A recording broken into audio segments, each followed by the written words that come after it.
Hello, friends. So this is number 5. Jalaal, thank you for joining us. Absolutely. I appreciate this. Cabin in the Woods. We've been talking to all the people that were here this weekend. It was a blast. It's day 3. We're heading home today, cleaning the house up. But why don't you tell me and the people, who are you and where are you from? So my name is Jalaal. I'm from North Haven, Connecticut. Goody. And so, like, I had a conversation with him last night, but tell him, like, you're in school, you're working. What is your thing, your grind right now? So, I go to school still. I'm an undergraduate at Central Connecticut State University. I study physics and mechanical engineering.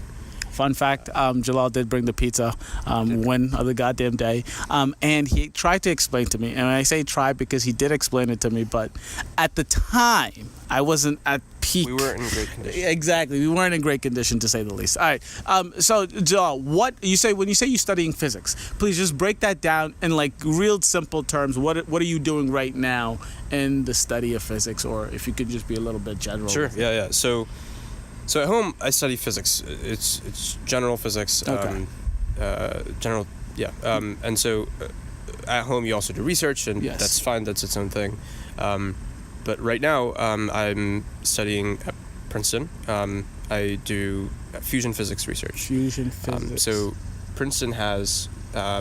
So are you familiar with, like, the relationship between, like, the Jet Propulsion Lab and Caltech in California? The Jet Propulsion Lab in Caltech. Yeah, so, no, I am not familiar with that. Then never mind. But it's like an interesting relationship, which is sort of a relic of the way things turned out. But at Princeton, back in the 50s, they were interested in fusion research, which is a possibility of lots and lots of energy, and the ultimate goal was to have this sort of energy for humankind. This would be a virtually limitless supply of energy. That's right. Because it runs off water.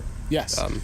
And I think this is the kind of thing that really gets me excited inside, right? Because this is when you say research, I just have to say, from the public's point of view, when people say research and scientists, and especially when it comes to the sciences, I think of research as every single day you guys are breaking new ground. Every single day you guys are breaking new ground, right?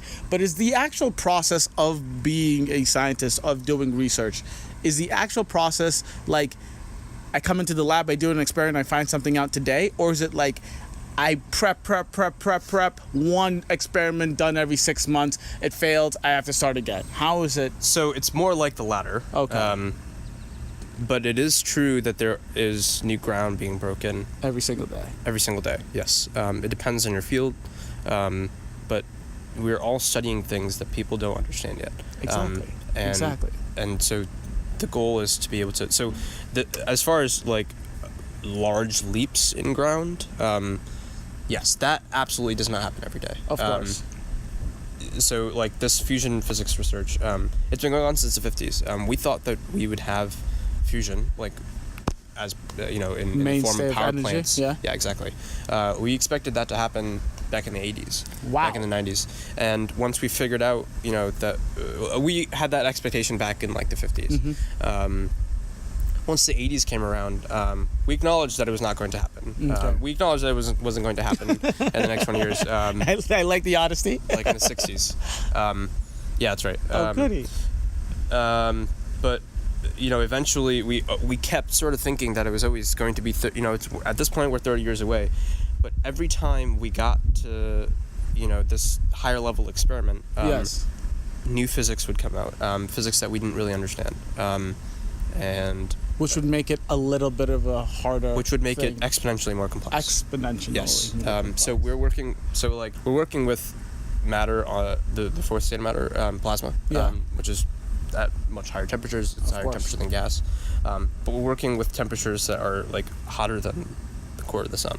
So they're really, really, really hot. And what things that come along with that. We can do that. We can do this. Yes, we can absolutely. That's insane. Yeah, it's insane.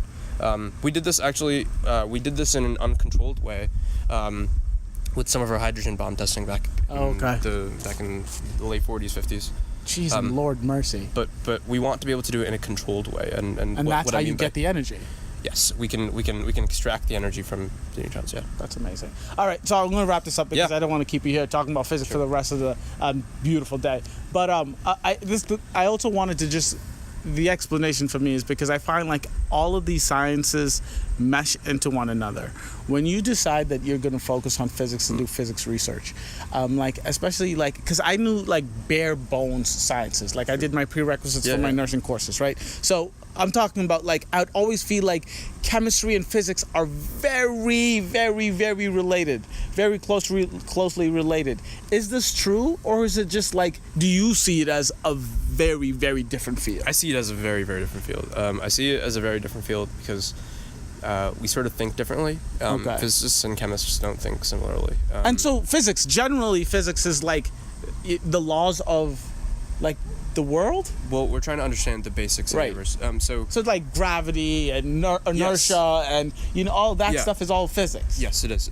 This specific, like fusion physics, is not as much trying to understand the fundamentals of the universe, but it's trying to manipulate things that we don't understand yet. Wow. Okay. And so the goal is to study as much as possible and then be able to apply as much as we can in the short run. Love it. Jalal, I appreciate this. Absolutely. Thank you very much.